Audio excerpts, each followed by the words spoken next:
अस्सलाम वालेकुम। Italian PG scholarship university of Trento ने अपने फ़र्स्ट कॉल के पीएचडी एडमिशन जो है ना अनाउंस किया है। और इसके डेडलाइन जो बन रहे हैं वो 8 मई से लेके 29 मई तक है। डिफरेंट डिसिप्लिन के डिफरेंट प्रोग्राम्स के अपने अपने डेडलाइन हैं। जो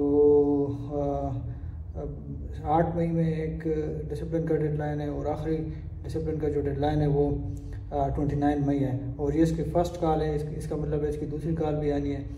तरिंतो जो है ये बुल्जानो की तरह एक इंडिपेंडेंट ऑटोनमस प्रोविंस है इटली की, और ये नॉर्थ में आती है और ये जो है डेवलप्ड रीजन्स है। जहाँ तक यूनिवर्सिटी का ताल्लुक है तो यूनिवर्सिटी जो है इटली की कोई 10-15 पोजीशन पे है, मतलब इसकी रैंकिंग है। और वर्ल्ड में ये टॉप 500 यूनिवर्सिटीज़ में आती है। अच्छी यूनिवर्सिटी है। और सबसे बड़ी न्यूज़ जो है इस साल इस यूनिवर्सिटी के हवाले से ये है कि इसके साइट पे लिखा हुआ है कि इसकी जो मंथली आपको लोग स्कॉलरशिप होगी, जिसने भी विन किया ये स्कॉलरशिप, तो उसकी जो स्कॉलरशिप है वो 2000 यूरो पर ईयर ये इंक्रीज़ कर रहे हैं, ठीक है, इस साल से। तो जो पहले 1200 यूरो मिलते थे, अब वो जो है ना तकरीबन 1370 यूरो मिलेंगे आप लोगों को जिसने भी विन किया। तो इसके लिए आप ज़रूर अप्लाई करें। इसके डेडलाइन मैंने आपको बता दिए। 8 मई से लेकर 29 मई तक डिफरेंट डिसिप्लिन के अपने अपने डेडलाइन हैं। मैं इसकी डिटेल अभी आप लोगों के साथ शेयर करता हूँ, स्क्रीन पे आप लोगों को दिखाता हूँ कि उनके लिए कौन कौन से डॉक्यूमेंट्स रिक्वायर्ड है, एप्लीकेशन डॉक्यूमेंट्स कौन से है, इसकी इवोल्यूशन क्राइटेरिया क्या है, और उसकी जो एप्लीकेशन आप लोग जो है ना कैसे पुट करेंगे, ठीक है। अच्छा जी। तो इस साल जो यूनिवर्सिटी ऑफ टोरंटो ने पीजी स्कॉलरशिप ओपन की है, इसको आप लोगों ने कैसे सर्च करना है? सिंपली आपने गूगल में लिखना है university of Toronto PG scholarship 2025 2026, तो ये आपके पास रिजल्ट्स आते हैं। इन दो को आप लोगों ने ओपन करना है, इसको और इसको, ठीक है। और इसको ओपन करके आप यूनिवर्सिटी के साइट पे जो है ना ये आप देख सकते हैं कि इस साल जिनको एडमिशन मिलेगी, जो नए स्टूडेंट आएंगे इनकी जो स्कॉलरशिप ऊपर ईयर ओवर 2000 यूरो जो है ना वो बढ़ा रहे हैं, ठीक है। तो आप लोगों की सैलरी जो पहले मिलती थी, हमें जो मिली है मिलती थी वो 16,000 में से, तो नेट में जो आती थी 1200 यूरो आती थी। अब जो नेट आप लोगों की आएगी तकरीबन 1350 से ऊपर ऊपर होगी, सही है। तो ये भी एक गुड न्यूज़ है। और आप लोगों को इनकरेज के लिए आई थिंक से इनफ होगा। आप इसके लिए ज़रूर अप्लाई करें। और इसकी अब मैं देख लेते हैं कि एडमिशन कौन कौन से डिसिप्लिन में प्रोग्राम में ओपन है और इसकी वैल्यूएशन वगैरह क्या है, ठीक है। तो ये 41st साइकिल 2025 और 2026 के जो है ना कॉल है, ठीक है। इसमें 8 मई लिखा हुआ है इधर, लेकिन ये हर प्रोग्राम की अपनी अपनी डेडलाइन है, ठीक है। अभी मैं आप लोगों को दिखाता हूँ कि कौन किस प्रोग्राम की कौन सी जो है ना डेडलाइन कौन सी बन रही है, ठीक है। तो इसी पेज पे आप लोगों ने सबमिट योर एप्लीकेशन के ऊपर क्लिक करना है। तो यहाँ से आपके पास वो सारे डॉक्टोरल प्रोग्राम्स आ रहे हैं, ठीक है, डॉक्टोरल प्रोग्राम्स। और इसमें आप यहाँ पे आप देख सकते हैं कि PhD programme in economics and finance cycle 41st, और इसकी जो डेडलाइन बन रही है डेडलाइन फिर से 21 में है, ठीक है। तो इसकी अलग डेडलाइन है, ठीक है, 8 मई नहीं है, इसके 21 में ही है। PhD programme in European culture environment context histories arts ideas जो भी है, तो इसकी जो डेडलाइन बन रही है देखिए 29 में ही है। और इसका डेडलाइन भी 29 है, यहाँ पे 8 में ही है। Doctoral program in international studies, तो इसका ये जो जिसका एरिया है जिसने इसमें मास्टर किए, तो उनको चाहिए कि ये जितनी जल्दी हो सके अपने एप्लीकेशन मटेरियल जो है ना रेडी करे और अपना एप्लीकेशन जो है जल्दी पुट करे, क्योंकि उसके पास टाइम कम है। फिर ये जो है ना साइकोलॉजी एंड कॉग्निटिव साइंसेस, इसकी जो है 29 में डेडलाइन है। सोशियोलॉजी एंड सोशल रिसर्च, इसकी 15 में डेडलाइन बन रही है, इसकी 28 में ही है, 15 में ही है और 12 में ही है, ठीक है। तो ये इसके डेडलाइन है।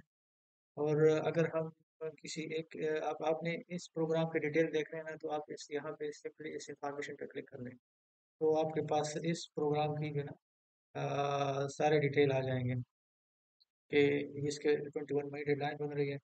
और इसकी कॉल इस स्पेसिफिकली इस प्रोग्राम की कॉल अगर आपने देखनी है तो वो आपको यहाँ से मिल जाएगी। तो मैंने क्लिक किया कॉल पर एप्लीकेशन पर, मैंने क्लिक किया, तो ये इस सारे प्रोग्राम की कॉल नहीं है, सारे डिसिप्लिन की कॉल नहीं है, सिर्फ कॉल पर PhD position doctoral program in economics and finance इसकी जो है ना कॉल है, ठीक है। बाकी की नहीं, बाकी की अपनी अपनी जितना यहाँ पे मैंने आप लोगों को दिखाया ना, यहाँ पे अगर किसी ने इसकी डिटेल देखनी है तो इस पर क्लिक करेंगे, किसी ने इसकी तो यहाँ पे क्लिक करेंगे। तो ये हमारे पास इसकी कॉल है। यहाँ पे हम देख लेते हैं कि इसके ये इस प्रोग्राम में subject of the call admission the requirement. अगर किसी ने देखना है कि इस प्रोग्राम में क्या एडमिशन रिक्वायर्ड है तो वो इस पर क्लिक करेंगे। यहाँ पे इसकी डिटेल आपको मिलेगी। डॉक्टोरल प्रोग्राम, ये इनकी अपनी इंट्रोडक्शन है। एप्लीकेशन कैसे पुट करनी है, एप्लीकेशन इवैल्यूएशन कैसे होती है, तो वो यहाँ पे आके वो आपको 7 नंबर पेज पे मिलेगी। चलो हम इसको देख लेते हैं, क्योंकि ज़्यादातर इस स्टेज पे आप लोगों के लिए जो इम्पोर्टेंट है वो ये दो आपके लिए इम्पोर्टेंट है। ठीक है, एडमिशन रिक्वायरमेंट और एप्लीकेशन एप्लीकेंट इवैल्यूएशन। तो एडमिशन रिक्वायरमेंट तो वही स्टैंडर्ड रिक्वायरमेंट है, यहाँ पे भी कहीं पे होंगे, मैं आप लोग को दिखाता हूँ। जनरल रिक्वायरमेंट इसकी यहाँ पे कहीं पे है मेरे पास। हाँ, ये एप्लीकेंट एप्लीकेशन चेकलिस्ट। तो जनरली तो ये वो डॉक्यूमेंट्स है जो आपके पास होने चाहिए ताकि आप अपना एप्लीकेशन पुट करें। ठीक है, एक रिसल्ट प्रपोजल होना चाहिए आपके पास 200 वर्ड्स।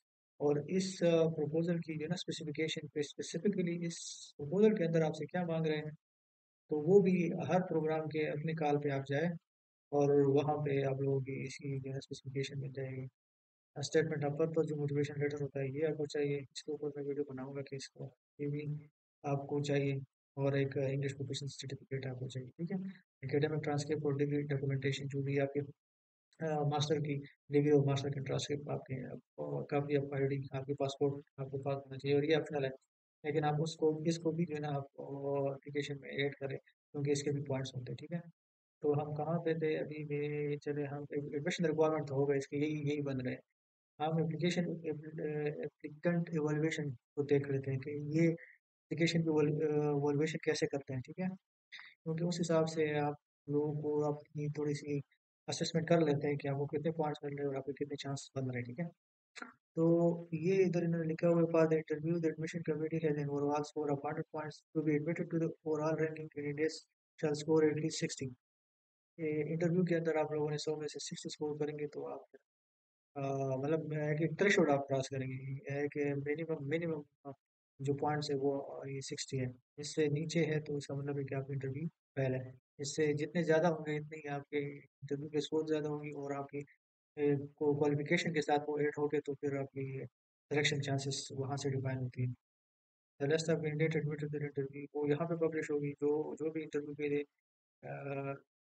कॉल किया जाएगा तो वो इस वेबसाइट पे वो इन्होंने पब्लिश करनी है। ठीक है, इंटरव्यू में take place in one of the modalities, या तो ऑनलाइन भी होती है। ऑनलाइन तो जारी बात है इंटरनेशनल स्टूडेंट के लिए ऑनलाइन होता है। जो अ, यहाँ के लोग हैं वो यहाँ पे पर्सनल आते हैं, बल्कि इनके भी कुछ केसेस में ये बड़े इस हवाले से बड़े इजी रखते हैं कैंडिडेट को।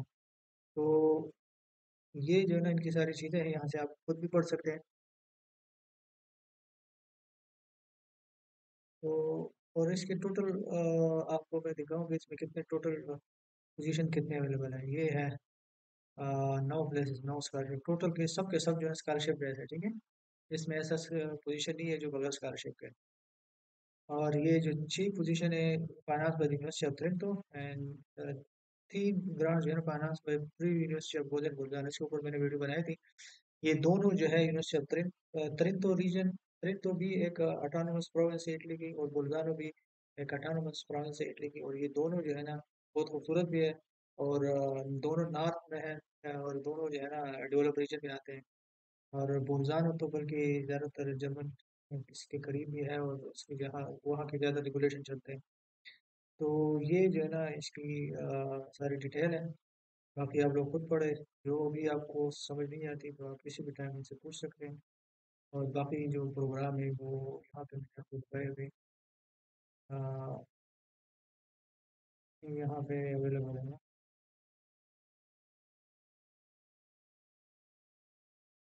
सबमिट योर एप्लीकेशन पे पुट करेंगे। चलो मैं थोड़ा सा एप्लीकेशन के बारे में बताता हूँ। ये पीजी प्रोग्राम इस पे अगर आपने इसके लिए अप्लाई करना है, आप समझते हैं कि आप रेडी है इसके लिए, तो आप इसके ऊपर क्लिक करेंगे। ठीक है, क्योंकि आप फॉरनर होते हैं तो आपने इस रजिस्टर पे क्लिक करना है। ठीक है, रजिस्टर पे करना है तो do you have an Italian tax code, तो आपके पास चूंकि नहीं होता तो आपने नो पे क्लिक करना है, और यहाँ पे अपना ईमेल जो है ना वो देना है।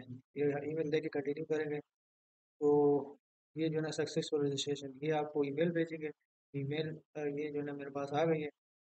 ईमेल आ गई, इस पे आप लोगों ने इसको क्लिक करना है।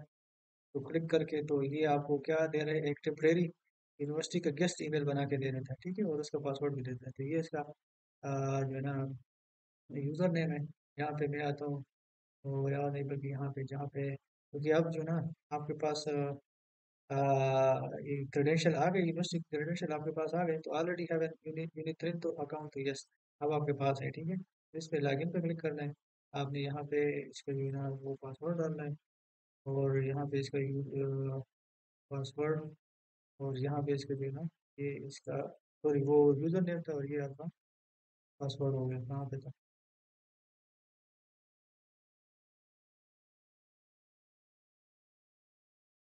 ये पासवर्ड? तो यहाँ से आप जो है ना लॉगिन हो सकते हैं।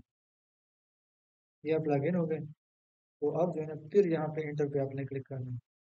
तो क्रिएट न्यू एप्लीकेशन पे क्लिक करना है, ठीक है।